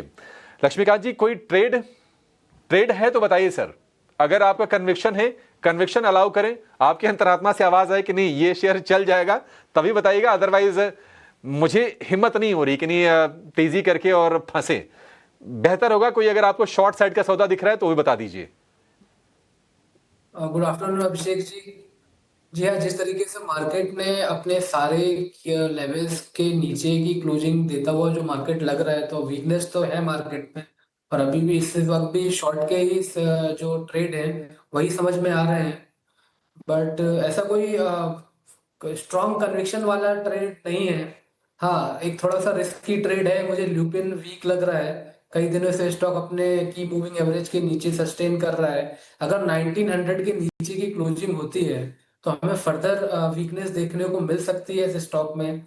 तो जिनको शॉर्ट करना है वो सितंबर मंथ के कॉन्ट्रैक्ट में अगर ल्यूपिन 1900 के नीचे बंद होने के कगार पर होता है तो वहां पर उस पोजीशन को शॉर्ट को कैरी फॉरवर्ड करके ले जा सकते हैं। और जो स्टॉप लॉस हमें रखना है वो रखना है 1950 का, और जो डाउन साइड के जो टारगेट दिखाई दे रहे हैं वो आते हुए दिखाई दे रहे हैं 1800 के। सो एक ही ट्रेड है जहां पे मुझे लगता है कि अगर वो 1900 के नीचे की क्लोजिंग होती है तो वहां से कंफर्मेशन मिलेगा, तो हमें फर्दर नीचे के लेवल्स ल्यूपिन्स में देखने को मिल सकते हैं। ल्यूपिन में आप शॉर्ट इनिशिएट कर सकते हैं। सीडीएसएल करीब करीब देखिए 3% नीचे, दिन के निचले स्तर पर यह शेयर आ गया है। इसके अलावा अगर आप बीएससी को देखेंगे, बीएससी भी डे लो पर है, करीब 1.5% की गिरावट। एमसीएक्स भी कमजोर है, एंजल वन के शेयर में भी कमजोरी है। बीएससी का शेयर 2200 रुपए के नीचे। कल के सत्र में हम सवाल ये भी पूछ रहे थे कि अगर हम 3,000 रुपए के भाव से देखें अगर बीएससी के शेयर को, 3,030 आई थिंक इसका हाई है 52 वीक का, जो एडजस्टेड जो हाई होगा वो तो अब वहां से करीब 25% ये शेयर नीचे आ गया है, 25% से ज्यादा इनफैक्ट। लक्ष्मीकांत जी बीएससी हिम्मत है इसमें तेजी करने की या फिर बीएससी भी छोड़ दें? ये तो फॉलिंग नाइफ जैसे हो गए सारे के सारे शेयर। जी, अभी भी यहाँ पर ऐसे कोई रिवर्सल पैटर्न नहीं बन रहे हैं जहाँ पे बाइंग की सलाह दी जाए। मुझे लगता है कि थोड़ा और डाउनवर्ड मूव देखने को मिल सकता है। अभी फिलहाल ये स्टॉक अपने 200 डीएमए लेवल की ओर आने गिर सकता है जो कि 2070 के आसपास है। तो मुझे यहाँ पे 100 पॉइंट की और गिरावट देखने को नजर आ रही है डेली के चार्ट्स पर। तो बाइंग के लिए तो कोई सलाह नहीं रहेगी। हाँ, शॉर्ट अगर जिन्हें करना है तो मुझे लगता है कि 2275 के स्टॉप लॉस के साथ 2070 तक के टारगेट के लिए यहाँ पे एक शॉर्ट पोजीशन बीएससी में क्रिएट की जा सकती है। तो जो रिस्क रिवॉर्ड रेशियो 1:1 है, तो उसी के अंतर्गत ही यहाँ पे ट्रेड के लिए सुझाव दिया जा रहा है। देखिए बाजार जब कमजोर होता है ना तो भाषा से टोन से समझ में आ जाता है कि नहीं उतनी कन्विक्शन नहीं है शॉर्ट के सौदे में भी, क्योंकि इतनी गिरावट के बाद बाजार का रिवर्सल दे दे फिर आप उसमें ट्रैप हो जाए तो दिक्कत ये होती है शॉर्ट के सौदों में। और अब ये रात का जो मामला है ना, ये टाइम जोन अगर एक होता ना तब दिक्कत नहीं होती। मुझे लगता है कि नहीं, अमेरिका और ये भारत के जो टाइम जोन में जो फर्क है ना, ये ज्यादा परेशान कर रही है कि हमारे बाजार जब बंद होते हैं तो फिर ये अमेरिका के बाजार खुलते हैं, उसके बाद ट्रंप उठते हैं, फिर फोन उठाते हैं, फिर कुछ ना कुछ ट्वीट करते हैं, या फिर उनके जो सहयोगी भी हैं अलग अलग चैनलों पर बैठ के अलग अलग टाइप के बयान देते हैं। क्या कंक्लूजन निकालें पता नहीं। केविन हैसेट कुछ और कह रहे हैं, स्कॉट बेसेंट कुछ और कह रहे हैं। दिक्कत की बात तो ये है। लेकिन बीएसई अगर आप ट्रेड करना ही चाहते हैं, देखिए रिस्क तो इन्वॉल्व रहेगा। अगर आप शॉर्ट के सौदे लेते हैं तो रिस्क रहेगा। रिस्क बाजार में बहुत सारे खतरों के खिलाड़ी होते हैं और कई बार ना रिस्क में पैसे बनते भी हैं। तो ये 2275 का स्टॉप लॉस, 2070 का टारगेट, रिस्क रिवॉर्ड रेशियो बिल्कुल 1:1 का ही है, ज़्यादा उसमें कुछ रीड करने को लेकर नहीं है। तो ये आप ट्रेड लेके जा सकते हैं। लेकिन कुछ शेयर हैं 7 या 8 की संख्या में जिनका आज वायदा में आखिरी दिन है। और आखिरी दिन मतलब होता क्या है कि वायदा वाले शेयरों में ना फिर थोड़ी एक्टिविटी रहती है ट्रेडर्स की। जब वो बाहर चले जाते हैं फिर वो शेयर हम देखते हैं कि ठंडे पड़ जाते हैं। लेकिन आज सारे के सारे शेयर आप टूटते हुए देखेंगे। ABFRL, अडानी टोटल गैस, अब ये 29 अगस्त से एफएनओ से बाहर की वजह नहीं, ये समझिए कि आज एफएनओ में आखिरी दिन है इनका, ऐसे आप इनको समझ लीजिए। CSE कमजोर है, डे लो पर है, आपको ग्रेन्यूल्स कमजोर दिखेगा। SJVN में भी ये एफएनओ का पार्ट है, ये भी बाहर होने जा रहा है। IRB इंफ्रा कमजोर है, पूनावाला फिनकॉर्प, जिंदल स्टेनलेस एक शेयर है जहां पर हम देख रहे हैं कि आज तेजी पर कारोबार हो रहा है। एक मात्र शेयर, इकलौता शेयर है। इन पर आगे भी चर्चा करेंगे। एक बार हरीश जी और लक्ष्मीकांत जी जरा देखिए कहीं कुछ इसमें शॉर्ट के मौके या फिर किसी का अगर तेजी की पोजीशन है तो कहां से बिल्कुल एग्जिट कर लेना चाहिए। आप अपनी एनालिसिस रेडी रखिए। लेकिन हमारे सहयोगी आनंद शुक्ला हमारे साथ जुड़ गए हैं हमारा खास सेगमेंट लेकर, जिसका नाम है मार्केट एट 3, यानी कि 3 बजे तक का पूरा लेखा जोखा सिर्फ 1 से 1.5 मिनट में आपको बताएंगे।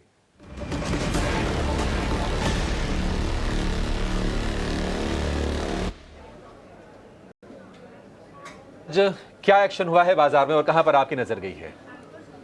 जी हाँ अभिषेक जी, 3 बजे तक के बाजार की तरफ देखें, भारी गिरावट देखने को मिल रही है बाजार में आज।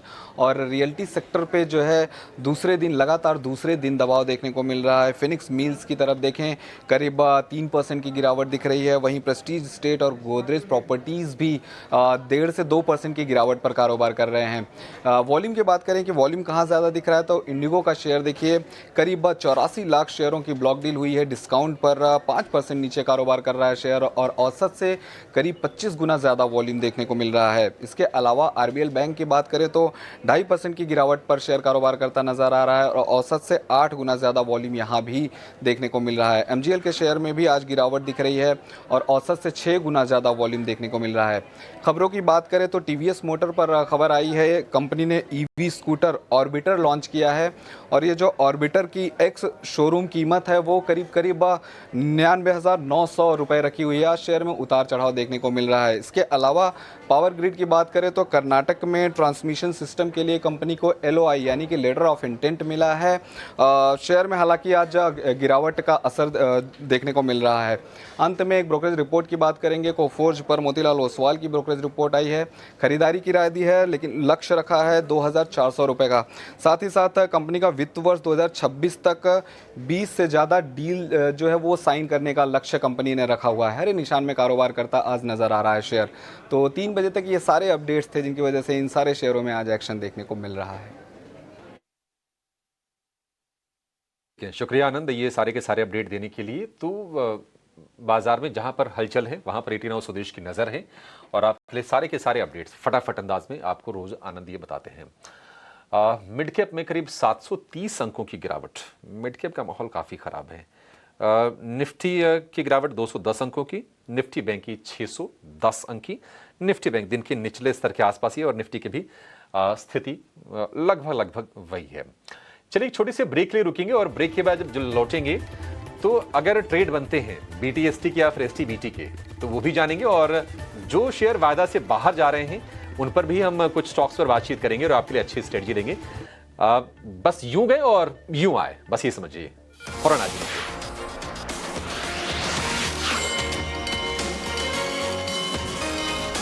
कॉल में और देखें तो बाजार पे जो है कुछ खास सपोर्ट नहीं आ रहा है। डेज लो के ही पास जो है निफ्टी और निफ्टी बैंक दोनों ही ट्रेंड कर रहे हैं और ब्रॉडर इंडेसेस में भी कुछ सपोर्ट नहीं आ रहा है।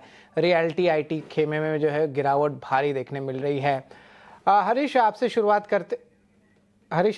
करते STBT ट्रेड क्या रहेंगे आपके अगर होते हैं तो? सर जी मेरे पास एक्चुअली दो स्टॉक्स है, एक बाय का और एक सेल का। तो पहला बाय का रहेगा, जो भी मुझे लग रहा है कि बजाज कंज्यूमर अगर चार्ट सेक्टर देखते हैं वहां पे कंसोलिडेशन में से बाहर निकला हुआ है स्टॉक प्राइस, और लास्ट 2 दिन से बाइंग वॉल्यूम गेन होते नजर आ रहा है। आज के ट्रेडिंग सेशन में भी देखा है तो जी बिल्कुल, इस पे नज़र ज़रूर है, लेकिन फिल्म फेयर अवार्ड्स 2025 की तैयारियां हो रही है शुरू। अवार्ड्स को लेकर गुजरात के गांधीनगर में टाइम्स ग्रुप और गुजरात सरकार के बीच एमओयू साइन हो रहे हैं। ये दूसरा मौका है जब गुजरात टूरिज्म और फिल्म फेयर साथ साथ है। एमओयू साइनिंग सेरेमनी में गुजरात के सीएम भूपेंद्र पटेल और टूरिज्म मिनिस्टर भुलभाई बेरा के साथ साथ टाइम्स ग्रुप के मैनेजिंग डायरेक्टर विनीत जैन शामिल हैं। साथ ही बॉलीवुड की कई दिग्गज हस्तियां भी मौजूद हैं। अब मैं MD times group Shri Vineet Jain से निवेदन करूंगा कि वो हमारे गुजरात के माननीय मुख्यमंत्री श्री का अभिवादन एक मेमेंटो से करें। सर, हम बताना चाहेंगे कि ये मेमेंटो फिल्म फेयर की सबसे पहली प्रकाशित की गई मैगजीन का फ्रंट पेज है, जो 1952 1952 was the date when this was published.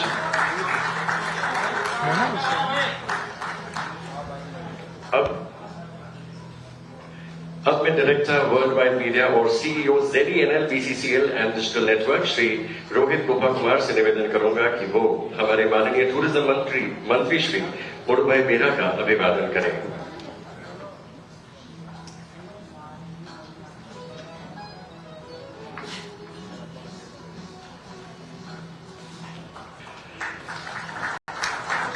I would now request Secretary Tourism Shri Rajendra Kumar to welcome the MD Times Group, Shri Vineet Jain.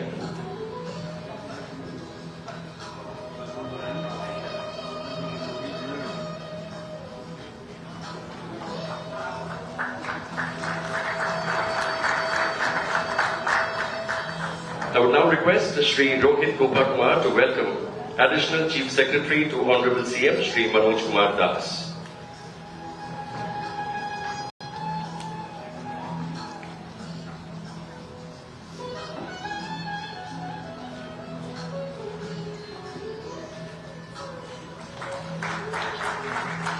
I would request the Commissioner and MD TCGL, Shri Prabhav Joshi, to welcome the renowned Hindi film director and producer, Shri Karan Johar.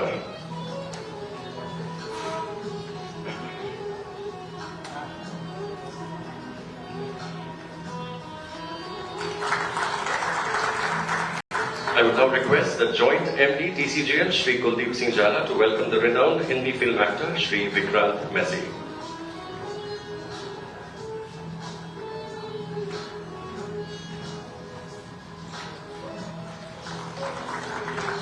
Once again, I would like to request Joint MD TCGL to welcome the Director Worldwide Media and CEO ZENL BCCL and Digital Network, Shri Rohit Gopakumar.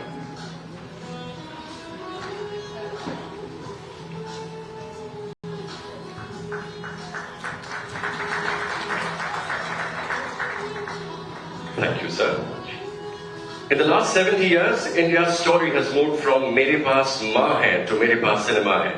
From Mother India to Chak De India, films have shaped the national character, fostering unity across people and cultures. And standing tall as the brand synonymous with Hindi cinema through this journey is none other than Filmfare. Over 7 decades, Filmfare has been more than a chronicler of Indian cinema. It has been its heartbeat, its mirror, and its most trusted storyteller. With the Filmfare Award as ये बिल्कुल है, बहुत important venture आप कहेंगे film fair के साथ, Gujarat tourism के साथ। लेकिन वापस बाज़ार पे आते हैं और यहाँ पे कुछ खास सपोर्ट जो है नहीं देखने मिला। हरीश, आपके साथ हम लोग जुड़े थे STBT BTST ट्रेड, 2 ट्रेड्स थे, ज़रा एक बार फिर से रिपीट करेंगे? बिल्कुल शरद जी, मेरा पहला BTST के लिए बाय का रिकमेंडेशन है, जो है बजाज कंज्यूमर में। देखिए, बजाज कंज्यूमर में कंसोलिडेशन से बाहर निकला है स्टॉक प्राइस, लास्ट 2 दिन से लगातार वॉल्यूम बढ़ रहा है। मुझे लग रहा है कि यहाँ पे एक बाइंग अपॉर्चुनिटी बन सकती है। छोटा सा टारगेट, मेरा टारगेट बनेगा 255 के लिए बाइंग कर सकते हैं और स्टॉप लॉस छोटा सा मेंटेन करना चाहिए 220 का। और मुझे लग रहा है कि करंट लेवल्स पे बाइंग कर सकते हैं बजाज कंज्यूमर। और एक मेरा सेल का साइड का रहेगा, जो कि रियलिटी में देखा है तो लगातार वीकनेस बढ़ रहा है। मुझे लग रहा है कि वहाँ पे डीएलएफ ने एक ब्रेकडाउन दे चुका है स्टॉक प्राइस में, और मुझे लग रहा है कि डीएलएफ में मेजर मूविंग एवरेज के नीचे ट्रेड करते हुए नजर आ रहा है। तो डीएलएफ के लिए मैंने नीचे के टारगेट्स बनेंगे शॉर्ट के लिए 722 के लिए टारगेट्स के लिए सेल कर सकते हैं, और स्टॉप लॉस मुझे लग रहा है कि 770 का स्टॉप लॉस के साथ सेल करना चाहिए डीएलएफ में। डीएलएफ और बजाज कंज्यूमर केयर, इस पे जो है नजर रहेगी। लक्ष्मीकांत, आपके क्या रहेंगे एसटीबीटी बीटीएसटी ट्रेड अगर है तो?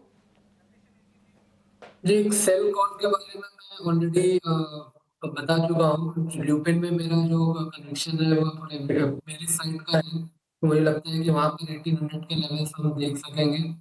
बीटीएसटी के लिए मुझे लगता है कि इंजीनियर्स इंडिया को देखा जा सकता है। काफी दिनों से स्टॉक अपने 200 डीएमए लेवल के ऊपर ट्रेड कर रहा है और एक स्टेबिलिटी भी देखने को मिल रही है। आज यहाँ पर 2.5% के साथ ये स्टॉक ऊपर भी है और मैकडी में यहाँ पे बुलिश क्रॉसओवर देखने को मिल रहा है। तो मुझे लगता है कि 195 के स्टॉप लॉस के साथ इंजीनियर्स इंडिया को बाय करके चला जा सकता है। और यहाँ पर जो हमारे टारगेट दिखाई दे रहे हैं वो आते हुए दिखाई दे रहे हैं 210 के। तो ये ट्रेड बीटीएसटी के लिए हमारी तरफ से रहेगा। इस पे जो है नज़र ज़रूर रहेगी। इंजीनियर्स इंडिया स्टॉक लगभग 2.5% ऊपर है, तो इस पे भी हमारी नज़र रहेगी। एक बार रिलायंस पे फोकस करते हैं। कल एजीएम है 2 बजे और एक अच्छी रिकवरी रिलायंस में दिखने मिल रही है। ऑफ कोर्स बाजार की कुछ एक्सपेक्टेशंस भी है रिलायंस के एजीएम से, क्योंकि जियो फाइनेंशियल सर्विसेज में कुछ खास तो आया नहीं था जहां तक हमने रीड किया है, लेकिन रिलायंस एजीएम में एक्सपेक्टेशंस है 4-5। एक एक करके मैं थोड़ा सा बता देता हूं कि इनकी कमेंट्री क्या रहेगी रिटेल सेगमेंट को लेके। जियो में कई वैल्यू अनलॉकिंग की कुछ टाइमलाइन अगर आती है, और जो न्यू एनर्जी बिजनेस है वहाँ पे गाइडेंस क्या रहेगा आगे का, उस पर भी फोकस रखेंगे। अभिषेक बता भी रहे थे 1380 लेवल्स पे था, पर देखिए रिकवरी आया 1390 पे रिलायंस आ गया है। शायद एक और रिकवरी अटेम्प्ट आएगा 1400 के तरफ से। लक्ष्मीकांत जी, आपसे ही पूछना चाहूंगा, just ahead of the AGM Reliance पे कोई ट्रेड बनता है? देखिए, रिलायंस में आज हमें निचले लेवल से बाइंग देखने को मिल रही है और यहाँ पर अगर मैं कैंडलस्टिक पैटर्न की बात करूँ तो यहाँ पर मुझे ड्रैगन फ्लाई डोजी पैटर्न देखने को मिल रहा है। सो ओवरऑल एक शॉर्ट टर्म रिवर्सल ट्रेड यहाँ से बन सकता है। 1360 का स्टॉप लॉस लेकर यहाँ पर हम एक पुल बैक का एक्सपेक्टेशन रख सकते हैं। अपर साइड के जो मूव है मुझे लगता है कि 1440 1450 तक देखने को मिल सकते हैं। ठीक है, 1440 1440। ठीक है, रिलायंस रिकवरी दिखा तो रहा है, और रिलायंस की इस रिकवरी से क्या बाजार का मूड कुछ सुधरा है या नहीं? थोड़ा सा जो गिरावट 200 अंकों से ज़्यादा की थी वो गिरावट हो गई है अब 190 अंक की। 24,500 के ऊपर आपको दिखाई देगा। निफ्टी टिक जाए तो अच्छा है। 5 मिनट के आसपास का समय शेष रह गया है आज के सत्र में, लेकिन निफ्टी बैंक का स्ट्रक्चर वीक है। निफ्टी बैंक ने परेशान बहुत किया है। अगर आप हाल के हाई से देखेंगे निफ्टी बैंक को, यानी कि 56,150 से, तो गिरावट करीब 2200 पॉइंट के आसपास की, 2300 पॉइंट के आसपास की गिरावट निफ्टी बैंक में हो चुकी है। लेकिन जरा एक बार रोलोवर्स के डेटा जरा चेक करते हैं स्टॉक्स के। आप देखेंगे टोरेंट फार्मा में जो रोलोवर्स हैं करीब 95 रुपए के रोलोवर, 95% के रोलोवर्स हैं। इटर्नल में जो पोजीशन रोल हो रही है अगले सीरीज में 95% सौदे रोल कर रहे हैं लोग। इटर्नल पर एक व्यू चाहिए आपसे लक्ष्मीकांत जी। अगर आप 6 महीने देखेंगे तो 6 महीने में शेयर करीब 1.5 गुना हुआ है। इटर्नल ने पैसे बना के दिए तो हैं, अब 300 के ऊपर जाने के बाद थोड़ा कंसोलिडेट कर रहा है। क्या सलाह देंगे आप इटर्नल के शेयर को लेकर? जी, ट्रेंड अभी भी काफी स्ट्रांग है। इतनी गिरावट देखने के बाद भी यहाँ पर ऐसे कोई रिवर्सल पैटर्न अभी भी डेली वीकली के चार्ट पर देखने को नहीं मिल रहे हैं। हालांकि जो मोमेंटम है वो थोड़ा सा रुका हुआ है, बट मुझे लगता है कि इटर्नल में 300 के आसपास, 300 से लेकर 305 के स्ट्रांग सपोर्ट है। जब तक इटर्नल इसके ऊपर ट्रेड करता है तब तक इसमें तेजी बनी रह सकती है और फ्रेश बाइंग मोमेंटम के लिए थोड़ा सा वेट करना पड़ सकता है। स्टॉक अगर 330 के ऊपर सस्टेन करेगा तो मुझे लगता है कि वहां से हमें फिर से फ्रेश बाइंग मोमेंटम देखने को मिल सकता है और फिर वहां से हमें 365 370 तक के भी लेवल्स देखने को मिल सकते हैं इंटरनल में। तो ओवरऑल जो ट्रेंड है अभी भी बुलिश साइड ही बना हुआ है जब तक ये स्टॉक 300 के ऊपर ट्रेड करता है। ठीक है, ये तो ज्यादा रोल ओवर की बात हो गई, लेकिन अगर हम कम रोल ओवर की बात करें तो आरबीएल बैंक, उसमें आपको रोल ओवर दिखेगा सिर्फ 31% का। और उसके पीछे की वजह ये है कि अब ये चूंकि शेयर ये बैन में था तो पोजीशन उतनी बनी नहीं, तो थोड़े आपको कम दिखाई देंगे। लेकिन मारुति में भी जो रोल ओवर से थोड़े से कम हैं, मतलब अगर आप महीने भर की चाल देखेंगे तो 20% ये शेयर चला हुआ है। मारुति अपनी स्ट्रेंथ पे चला है। गांधीनगर गुजरात में हमने देखा कि इनके एक नए प्लांट का उद्घाटन भी पीएम मोदी ने किया, इलेक्ट्रिक व्हीकल वाली। मारुति में आपको लगता है लक्ष्मीकांत जी की तेजी और बनी रहेगी और इसमें जिनके सौदे हैं लॉन्ग के वो कंटिन्यू करें या फिर आगे रोल करें, या फिर आपको लगता है कि एक राउंड की प्रॉफिट टेकिंग कर लें तो कोई हर्ज नहीं है? नहीं, देखिए स्टॉक में हमें वीकली और मंथली के चार्ट पे गैप अप ओपनिंग के साथ यहाँ पे स्ट्रॉन्ग ब्रेकआउट देखने को मिले हैं, तो मुझे लगता है कि एक बार प्रॉफिट बुकिंग कर लेना चाहिए। और बट अगर आप लॉन्ग टर्म के लिए नजरिए से देख रहे हैं अराउंड 1 ईयर 1.5 ईयर के लिए, तो मुझे लगता है कि इसमें बने रहना चाहिए। शॉर्ट टर्म ट्रेडर को भले ही एक बार प्रॉफिट बुक करना चाहिए, क्योंकि अभी भी यहाँ पर जो हमारे मंथली और वीकली चार्ट्स हैं वहां पर अभी भी यहाँ पर कोई रिवर्सल देखने को नहीं मिल रहा है। मुझे लगता है कि यहाँ से स्टॉक 16,000 तक के लेवल तक निकल सकता है ऊपर की तरफ। तो क्योंकि जो हमें ब्रेकआउट मिले थे वो काफी स्ट्रांग मिले थे और अभी भी जो लेवल्स हैं लोअर लेवल्स वो अभी भी अपने प्रीवियस स्विंग हाई के ऊपर ही ट्रेड कर रहे हैं, तो ओवरऑल स्ट्रेंथ है स्टॉक में। बट शॉर्ट टर्म बेसिस पर हमें लगता है कि यहाँ पे प्रॉफिट बुक करके चलना चाहिए। बट जिनका लंबे समय का नजरिया है तो मुझे लगता है कि वो 16,000 तक टारगेट के लिए रुक सकते हैं। ठीक है, 16,000 के टारगेट के लिए आप लंबी अवधि में रुक सकते हैं। निफ्टी बैंक की अगर हम रोल ओवर की बात करें तो 76% के रोल ओवर्स हैं, थोड़े कम हैं, बट आखिर में जाते जाते थोड़े रोल ओवर्स बेहतर होते हुए ज़रूर आपको दिखाई देंगे। एक बार जरा निफ्टी के भी रोल ओवर्स देखेंगे। निफ्टी के जो रोल ओवर्स हैं 80% के हैं, तो आखिर में जाते जाते थोड़ा सा ना 80%, इसको ना आप 80 कर लीजिए निफ्टी का, और निफ्टी बैंक का है 76। अभी मैं बिल्कुल लेटेस्ट डेटा ये बता रहा हूँ, ये हमारी ग्राफिक्स टीम में थोड़ा सा पहले डेटा ये रखा हुआ है आपके सामने। तो रोल ओवर्स तो ठीक है, रोल ओवर्स में ऐसे कोई दिक्कत नहीं है। थोड़ा सुस्त है, ऐसा लग रहा था कि नहीं थोड़ा कम रह जाएगा, लेकिन आखिर में जाते जाते थोड़ी पोजीशंस ताबड़तोड़ लोगों ने रोल की है, तो कन्विक्शन तो है बाजार को लेकर, ऐसी कोई दिक्कत की बात नहीं है। लेकिन जो क्लोजिंग होने जा रही है आप देखिए 183 अंक नीचे, 24,500 को निफ्टी ने आज बचाया क्लोजिंग बेसिस पर। ये संकेत शुभ तो नहीं कहेंगे बट थोड़ी राहत देने वाली हम जरूर कहेंगे। अब गिरावट में शुभ तो नहीं कह सकते, लेकिन निफ्टी बैंक की बात करें लोअर लेवल से थोड़ी सी रिकवरी हुई है, लेकिन 53,900 यानी कि 54,000 के नीचे की क्लोजिंग। निफ्टी बैंक की क्लोजिंग खराब हुई है। निफ्टी की अगर हम क्लोजिंग की बात करें 24,500 को बचा लेना एक छोटी सी राहत है निफ्टी के लिए। टाइटन इकलौता शेयर रहा जहां पर आज हमने तेजी देखी। इसके अलावा कोल इंडिया, हीरो मोटो एल&टी, मारुति सुजुकी और एक्सिस बैंक ये आधे % के गेंस के साथ बंद हुए हैं। और अगर हम गिरावट की बात करें तो आईटी ने मूड खराब किया, स्पॉइल किया। एचसीएल ठीक 3% नीचे, इन्फोसिस टीसीएस में करीब करीब 2% के आसपास गिरावट, पावर ग्रिड 2% टूटा है। और इसके अलावा HUL, HDFC bank, ICC bank यहां पर गिरावट रही करीब 1.25% से लेकर 1.5% के आसपास तक की। पूना वाला फिनकॉर्प चूंकि एफएनओ से बाहर जा रहा है, सबसे ज्यादा टूटा ये 6.5%। सीएससी में गिरावट 5% की, ये भी एफएनओ में आज इसका आखिरी दिन था, कल से बाहर हो जाएगा। इंडिगो की बात करें, ब्लॉक डील 3% इक्विटी की होने की खबर आई थी, लेकिन 2% इक्विटी की ही हुई। 5% शेयर ये आज टूटा है। और इसके अलावा आईआरबी इंफ्रा, एसजेवीएन ये भी एफएनओ से बाहर हो रहे हैं, यहां पर भी गिरावट आज हमने देखी है करीब करीब 3.5 से 4% के आसपास की जो क्लोजिंग हुई है। 24,500 पर एग्जैक्ट ये क्लोजिंग हुई है निफ्टी की। 211 अंक नीचे। और निफ्टी बैंक की बात करें 630 अंकों की गिरावट, 23,820 पर आज की क्लोजिंग। थोड़ा कॉन्फिडेंस शिफ्ट तो हुआ है, निफ्टी में लगातार दूसरे सत्र में गिरावट, निफ्टी बैंक में लगातार 4 सत्र की कमजोरी हो गई है। टैरिफ को लेकर टेंशन कायम है। नजर होगी कि सरकार की तरफ से टैरिफ के मसले पर एक्सपोर्ट बढ़ाने को लेकर, इकोनॉमी को यहां से और स्टिमुलेट करने को लेकर क्या स्टेटमेंट्स आते हैं, और अमेरिका में डोनाल्ड ट्रंप और उनके सहयोगी क्या कहते हैं, ये भी हमारे फोकस में रहने वाला है।